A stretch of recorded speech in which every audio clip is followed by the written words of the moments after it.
India, China, Russia പുതിയ സഖ്യം വരുന്നു എന്നത് നമ്മളൊക്കെ വളരെ പ്രതീക്ഷയോടെ കാണുന്ന ഒരു കാര്യം തന്നെയാണ്. അതിലാർക്കും ഒരു മറിച്ചഭിപ്രായമുണ്ട് എന്ന് തോന്നുന്നില്ല. പക്ഷേ ചൈനയെ ഒരിക്കലും നമ്പാൻ കൊള്ളില്ല എന്നുള്ളത് ഒരു യാഥാർത്ഥ്യം തന്നെയാണ്.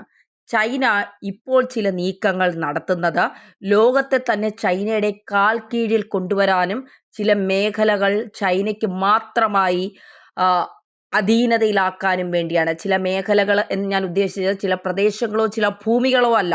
അതിലപ്പുറം ജനജീവിതം എപ്പോഴും ആശ്രയിക്കുന്ന ചില കാര്യങ്ങൾ ചൈനയുടെ നിയന്ത്രണത്തിലാക്കണം. ഇത് ലോകത്തെ തന്നെ വലിയ ആശങ്കപ്പെടുത്തുന്നുണ്ട്. കാരണം ചൈന അത് ചെയ്യും. ചൈനയെ സംബന്ധിച്ചിടത്തോളം ചൈനയ്ക്ക് അങ്ങനത്തെ ഒരു സെന്റിമെന്റൽ അപ്രോച്ച് ഒന്നും ഒരു രാജ്യങ്ങളോടും ഇല്ല എന്നുള്ളതാണ്. ഒരു പൊതുവെ പറഞ്ഞാൽ സഹാക്കന്മാരോട് പോലും ചൈനയ്ക്ക് അത്തരമൊരു കമ്മ്യൂണിസ്റ്റ് രാജ്യങ്ങളോട് പോലും ചൈനയ്ക്ക് അത്തരമൊരു അനുകമ്പയോ സഹതാപമോ ഇല്ല. തങ്ങളുടെ രാജ്യം വളരുക, തങ്ങളുടെ ബിസിനസ് വർദ്ധിപ്പിക്കുക, മറ്റു രാജ്യങ്ങളെ തങ്ങളുടെ കാൽ കീഴിലാക്കുക, ഇതുമാത്രമാണ് ചൈന എപ്പോഴും ആഗ്രഹിക്കുന്നത്. ചൈന അതിലേക്ക് തന്നെയാണ് തങ്ങളുടെ ശ്രദ്ധ എപ്പോഴും കേന്ദ്രീകരിക്കുന്നത്.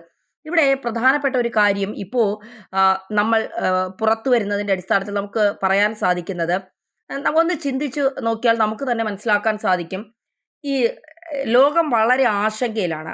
ആ ആശങ്കയുടെ കാരണം യൂറോപ്പിനെയും അമേരിക്കയും തകർക്കാൻ ചൈന ഒരു വമ്പൻ നീക്കം നടത്തുന്നുണ്ട് എന്നുള്ളതാണ് ആ ആശങ്കയുടെ പ്രധാന കാരണം എന്ന് പറയുന്നത്. എന്താണ് ഈ അമേരിക്കയും യൂറോപ്പിനെയും തകർക്കാനുള്ള ഒരു സാധനം ചൈനയുടെ കയ്യിലുള്ളത് എന്ന് ചോദിച്ചാൽ, അപൂർവ ലോകങ്ങളുടെ കയറ്റുമതി ചൈനയുടെ കയ്യിലാണുള്ളത്. ആ കയറ്റുമതിയിൽ പിടിമുറുക്കിക്കൊണ്ട് ലോകത്തെ തന്നെ ചൈനയുടെ കാൽക്കീഴിൽ കൊണ്ടുവരാൻ ചൈന ശ്രമിച്ചുകൊണ്ടിരിക്കുകയാണ് എന്നുള്ളതാണ് ഇപ്പോൾ ലോകത്തെ തന്നെ വലിയ ആശങ്കയിൽ, അതായത് അമേരിക്കയും യൂറോപ്പിനെയും അടക്കം വലിയ ആശങ്കയിൽ നിർത്തുന്നത് എന്നുള്ളതാണ് യാഥാർത്ഥ്യം. ഈ ലോകത്തിലെ അപൂർവ ലോഹങ്ങളുടെ ഉൽപാദനത്തിന്റെ 70 മുതൽ 80% വരെ നിയന്ത്രിക്കുന്നത് ചൈനയാണ് എന്നുള്ളതാണ് ഒരു യാഥാർത്ഥ്യം. ഈ ഖനനം, സംസ്കരണം, കയറ്റുമതി തുടങ്ങിയ എല്ലാ മേഖലയിലും ചൈനയ്ക്ക് ഒരു ആധിപത്യമുണ്ട് എന്നുള്ളത് സത്യസന്ധമായ കാര്യമാണ്. ഇനി കഴിഞ്ഞ 10 വർഷമായി അമേരിക്ക, യൂറോപ്പ്, ജപ്പാൻ തുടങ്ങിയ രാജ്യങ്ങൾ ഈ അപൂർവ ലോക വിതരണത്തിനായി ആശ്രയിക്കുന്നതും ചൈനയാണ്. അതുകൊണ്ട് തന്നെയാണ് ഈ ആശ്രയം വരുമ്പോൾ അതിൽ നിയന്ത്രണങ്ങൾ കൊണ്ടുവന്ന ഈ രാജ്യങ്ങളെയൊക്കെ തങ്ങളുടെ കാൽക്കീഴിലാക്കുക എന്നുള്ള ആശയം ചൈന മുന്നോട്ട് വയ്ക്കുന്നത്. ഇനി ഈ ലോകങ്ങൾ കൊണ്ട് ചൈനയ്ക്ക് എന്താണ് ഗുണം, അല്ലെങ്കിൽ ഇത് ചൈന നിയന്ത്രിച്ചാൽ നമുക്ക് എന്താണ് ദോഷം എന്നുള്ളത് സ്വാഭാവികമായും ഉയരുന്നൊരു ചോദ്യമാണ്. ആ ചോദ്യത്തിനുള്ള ഉത്തരം ഇങ്ങനെയാണ്. എന്താണ് അപൂർവ ലോകങ്ങൾ? ഈ ചൈനയുടെ നിയന്ത്രണത്തിലായിരിക്കുന്ന, അല്ലെങ്കിൽ ചൈനയെ നമ്മൾ ആശ്രയിക്കേണ്ടി വരുന്ന ഈ അപൂർവ ലോകങ്ങൾ എന്താണ്? ഈ അപൂർവ ലോകങ്ങൾ എന്നത് റെയർ എർത്ത് എലമെന്റ്സ് എന്നാണ് അറിയപ്പെടുന്നത്. ഈ അപൂർവ ലോകങ്ങൾക്ക് അറിയപ്പെടുന്നത് ഇത് നിയോഡിമിയം, സിസ്പ്രോസിയം, ടെർബിയം, യൂറോപ്പിയം, സെരിയം തുടങ്ങി 17 പ്രധാന രാസഘടകങ്ങൾ ഇതിൽ ഉൾപ്പെടുന്നു.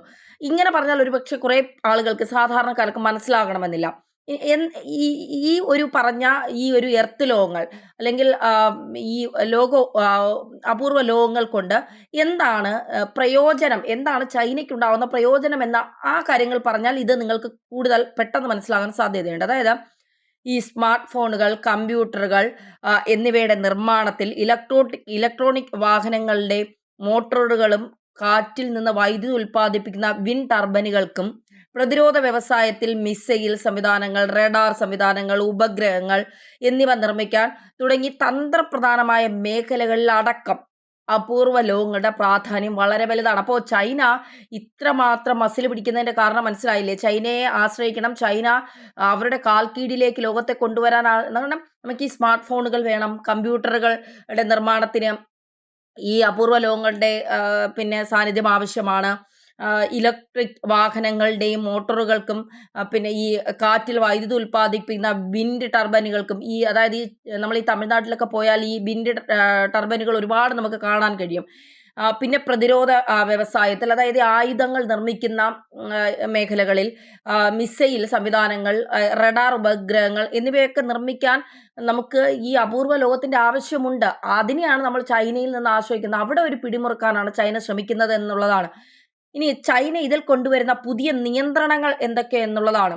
ചില അപൂർവ ലോകങ്ങൾ കയറ്റുമതി ചെയ്യുന്നതിന് ലൈസൻസ് നിർബന്ധമാക്കുമെന്ന് ചൈനീസ് സർക്കാർ പറയുകയാണ്. അതായത് ആ ലൈസൻസിൽ എന്തൊക്കെ കാര്യങ്ങളാകും ചൈന എഴുതി ചേർക്കുന്നത്, അത് മറ്റ് രാജ്യങ്ങൾക്ക് ചെയ്യാൻ പറ്റുന്നതാണോ എന്നും കൂടി നമ്മൾ ആശങ്കപ്പെടേണ്ടതുണ്ട്. സാങ്കേതിക പ്രതിരോധ മേഖലയിൽ ഉപയോഗിക്കുന്ന ഉയർന്ന ഗുണമേന്മയുള്ള അപൂർവ ലോഹങ്ങൾക്ക് ഇതിൽ കൂടുതൽ നിയന്ത്രണങ്ങൾ ഉണ്ടാകും. അമേരിക്കയുമായുള്ള വ്യാപാര സാങ്കേതിക യുദ്ധത്തിന്റെ ഭാഗമായുള്ള ഭൗമ രാഷ്ട്രീയ സമ്മർദ്ദമാണ് ഈ നിയന്ത്രണങ്ങളുടെ പ്രധാന കാരണമെന്ന് ഈ രംഗത്ത് തന്നെ വിദഗ്ധർ ചൂണ്ടിക്കാണിക്കുന്നുണ്ട്.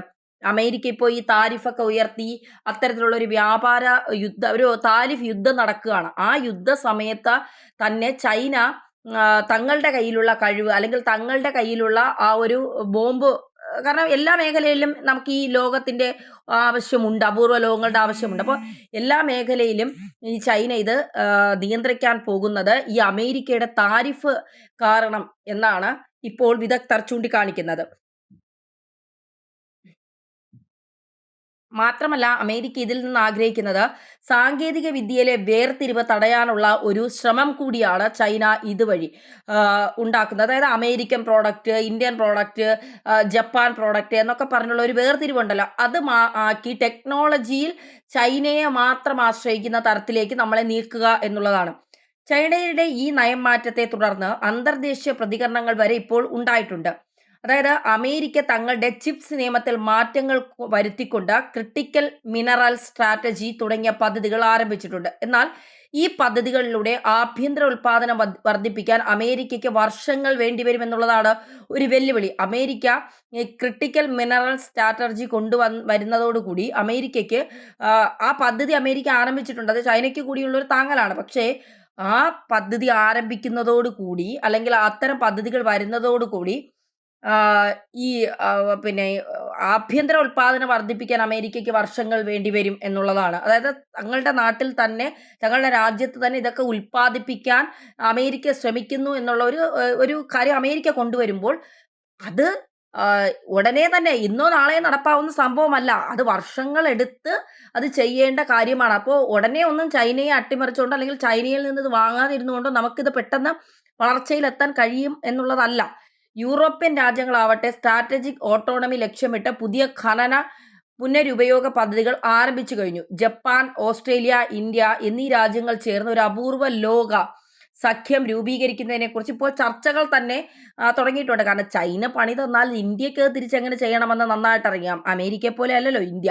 ഇന്ത്യ കുറച്ചുകൂടി വേഗതയിൽ ചിന്തിക്കുന്ന ഒരു രാജ്യം കൂടി ആയതുകൊണ്ട് ഇന്ത്യ ഇപ്പോൾ പുതിയ തീരുമാനമെടുത്തു. ജപ്പാനെയും ഓസ്ട്രേലിയയും കൂട്ടി നിർത്തിക്കൊണ്ട് ഇന്ത്യയുമായി ചേർന്നൊരു അപൂർവ ലോക സഖ്യം ഉണ്ടാക്കുക, അതുവഴി ചൈനയുടെ ഈ നീക്കത്തെ തകർക്കുക എന്നുള്ളൊരു നീക്കവുമായി ഇന്ത്യ മുന്നോട്ട് വരുന്നുണ്ട്.